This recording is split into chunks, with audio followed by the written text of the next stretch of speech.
G'day guys, and welcome back to the channel. Today I'm going to be talking to you about balancing multiple training goals and having multiple types of training in a program when working towards any given training event. More specifically, today I'm talking about my experience that I'm going through at the moment training for the Gold Coast Marathon, which is about 3 weeks away, dare I say now, and how I'm integrating a little bit of boxing, Muay Thai, yoga, and strength training into my routine. It sounds like a lot, but it's certainly not as much as I was doing in the past when it came to each of these modalities. So further away from my 30K event and the marathon that's coming up, I'll also be doing a slightly longer than marathon event later in the year. Further away from that, in I guess what we could call the off season, I was doing a little bit more Muay Thai training. I was doing a little bit more yoga.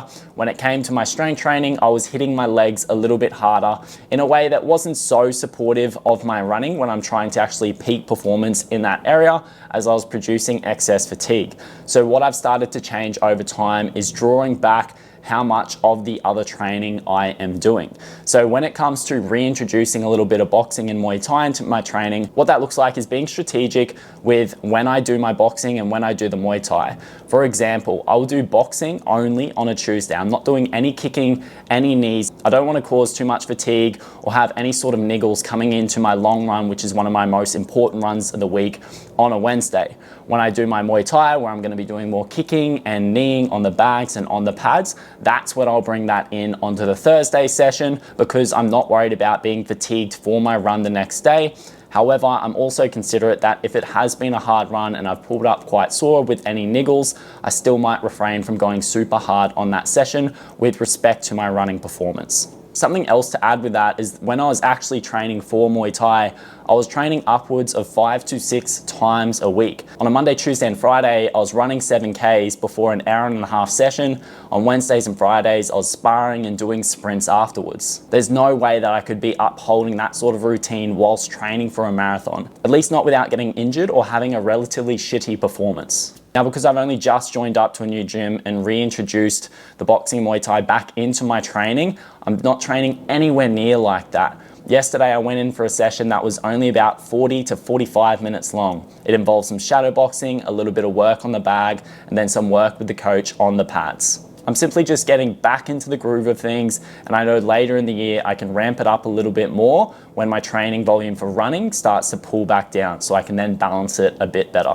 Now, when it comes to my strength training, if we go years back when I was doing bodybuilding or powerlifting, training anywhere between 4 to 6 times a week, training for powerlifting, you have these massively demanding days on your nervous system. When you're going for heavy singles and doubles, it takes a lot of mental preparation. Your joints start to get pretty knocked up, and your legs are always feeling super fatigued after those heavy sessions. If I was trying to uphold that sort of training whilst I'm training for a marathon, I'm just not going to have the same level of performance when it comes to those long runs or my interval sessions. Does it mean that I couldn't do any of that work now and possibly maintain my strength as best as I could?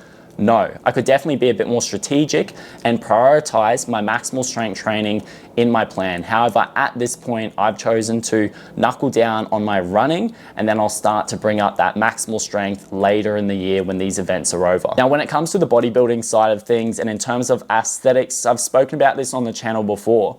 I always loved that look of being super diced and super lean, and honestly, I probably could have held my shape a little bit better this year. But at this point in time, trying to aim for fat loss and getting shredded and shooting for aesthetics whilst I'm training for a marathon really is not going to be the most optimal way to do things, and that's what I've chosen at this point. Does it mean that I can't do any bodybuilding style training? No. I hit my upper body mainly in the gym with hypertrophy and some maximal strength work. It's not as taxing, it doesn't affect my running as much, and it still helps me to maintain some muscle mass and offset adapting one of these typical runner physiques. So in terms of aesthetics, again, when I'm focusing on performance, I don't like to put a whole lot of focus on trying to be as diced as possible, trying to build as much muscle as possible, especially when it comes to this marathon prep. Now, when it comes to yoga, this is actually something that's been somewhat complementary to the training that I'm doing. Now, when it comes to yoga, this is actually something that's relatively complementary complementary to my running training. However, I still have to time it.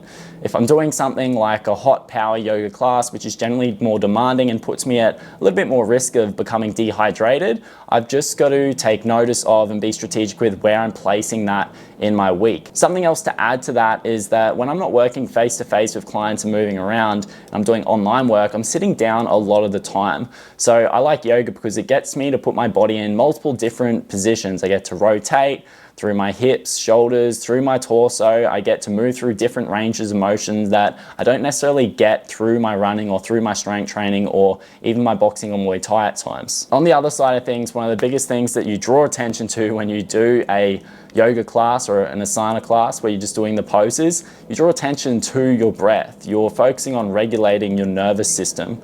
When I'm running, I'm in a highly sympathetic state. When I'm strength training, when I'm doing boxing, Muay Thai, I'm in highly sympathetic states. When I'm working, when I'm stressed, when whatever is going on in my life that ramps my nervous system up, yoga and especially my breath work practices that I do each day are ways for me to down-regulate and help my recovery and mental well-being. In saying that, when I was doing my yoga teacher training, I was doing yoga up to 6, 7, maybe even more times in a week. Typically on a weekend when we also had training, there'd be so many different asanas and poses that we had to learn, and it started to become quite taxing on the body. At this point in time, I'm only aiming for about 2 to 3, maybe 4 classes in the week. And again, as I said, I'm still being strategic where I place them. Again, as I said, I'm still being strategic and taking notice of where I'm placing them in the week. For example, I did a hot class last night. In the past, I noticed this wasn't too bad before my long run day. One thing that I did have to be conscious of though is getting my fluids back in, because I do tend to sweat a lot in these classes.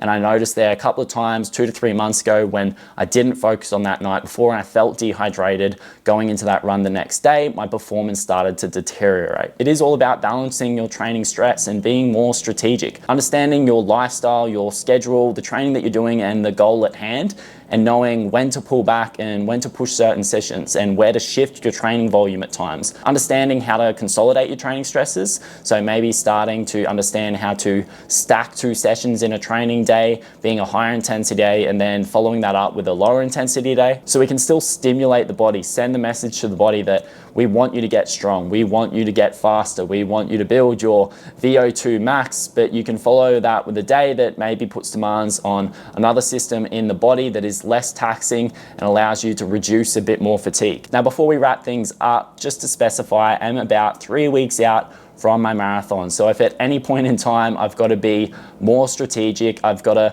be a little bit more tedious with how I'm approaching my training when it comes to optimizing my performance for the marathon, it is definitely this point in time.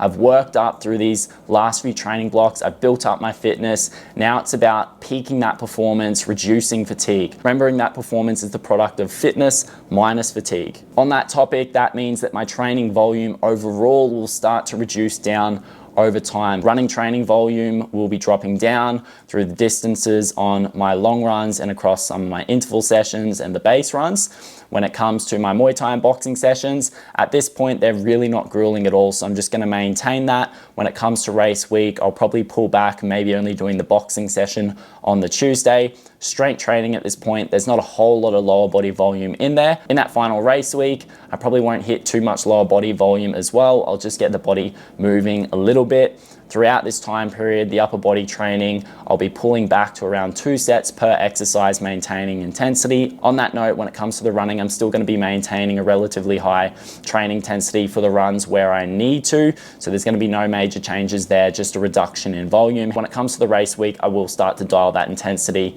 along with the volume a little bit as well. On the yoga side of things, just sticking to what I'm doing now seems to work well. However, this is just being proactive. So if I get to race week and I'm feeling like shit, I'm feeling fatigued, then I may have to dial things back a little bit more. And that's what a lot of coaches will tell you about listening to the body and maybe not listening to David Goggins just telling you that you're being a fucking pussy. Now that's a conversation for another day, and I look forward to making a video on that in future. As always, I welcome any comments, feedback, share me your experiences with training multiple sports, or if you're training for a marathon, a half marathon, any sort of running event at this point. And if you guys want to see any different content in future, let me know what's working, let me know what you do and don't like. I'm always open to some constructive feedback, guys. Until next time, see ya.